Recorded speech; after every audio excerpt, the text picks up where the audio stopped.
So I understand that we prepare for physical performance with three things. With strength training, which is very general, with practice, which is extremely specific, Right. and then conditioning. And so my question.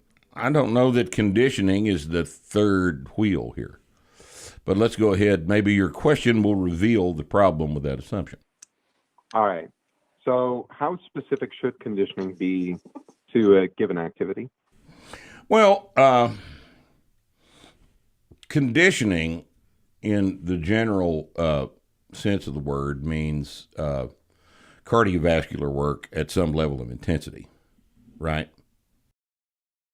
Let's take the example of a weightlifting meet where there are 6 attempts on the platform.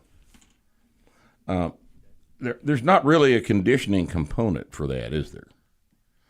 Because cardiovascular adaptations do not control the outcome of any of those attempts. I mean, even if you follow yourself on from second to third attempts, let's say you're real strong and you're operating at the top of the flight, you're going to have there's officially 2 minutes, and then it takes them to minute and a half to fuck around and load the bar because they're trying to buy you some time. So you've got 3 minutes between those 2 attempts. And 3 minutes does not represent a conditioning problem. But so that's one extreme. The other extreme would be running a marathon, where you're so insane that you've decided to go run 26.2 miles. And conditioning is the entire preparation effort for this thing. There's some strategy involved, and not stepping on somebody else's toes during one of your 5-minute miles, that sort of thing. And somewhere in the middle is everything else. So the classic example is soccer.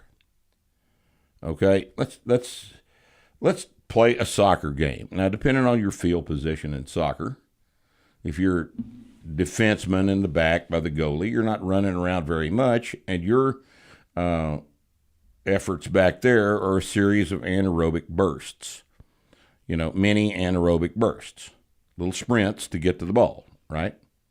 Now, if you're a forward, halfbacks, whatever they call them now, you're running quite a bit more, right? So there's both of those require conditioning, but that conditioning is provided by practice. Because what is soccer practice? It's playing soccer, right? And so we conduct practice in a way that, hopefully if it's conducted correctly, provides the conditioning that is specific to the game. It's specific to the game because we're acquiring it during practice. Now, if you practice 3 days a week and you play a game on Saturday, that's 4 conditioning exposures that are specific to, not just to the game of soccer, but to your field position.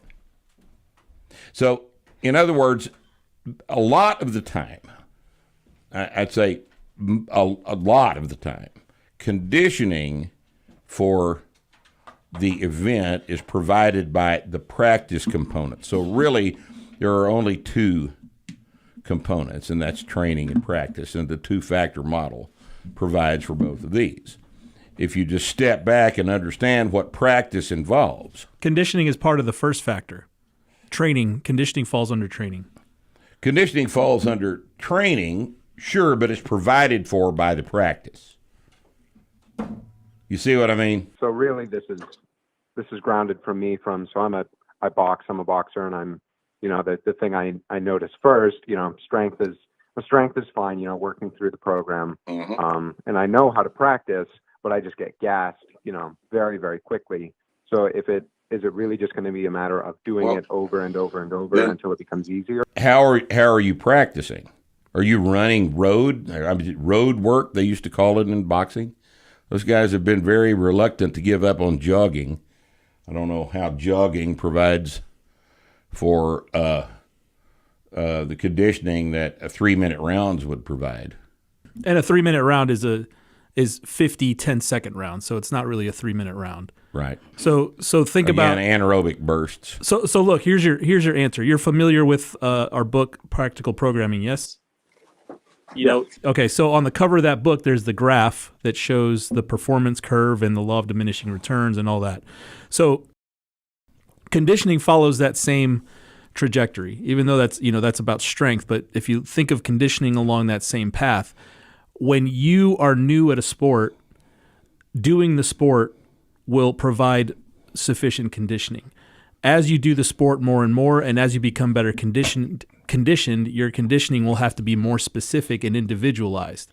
So what that means in practical terms is, as you get more efficient at boxing, as you get better skilled at boxing, the boxing provides a base level of conditioning. But if you need to push further ahead on that performance curve in terms of conditioning, you'll have to figure out a way to make the conditioning apply to boxing, not interfere with strength, and also be stressful enough to produce an adaptation. Right. 5-minute rounds instead of 3.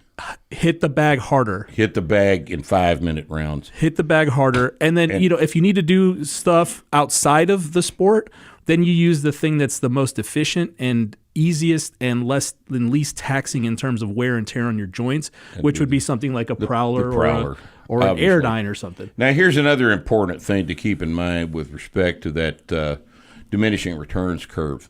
That thing on the cover of the book is specific to strength training.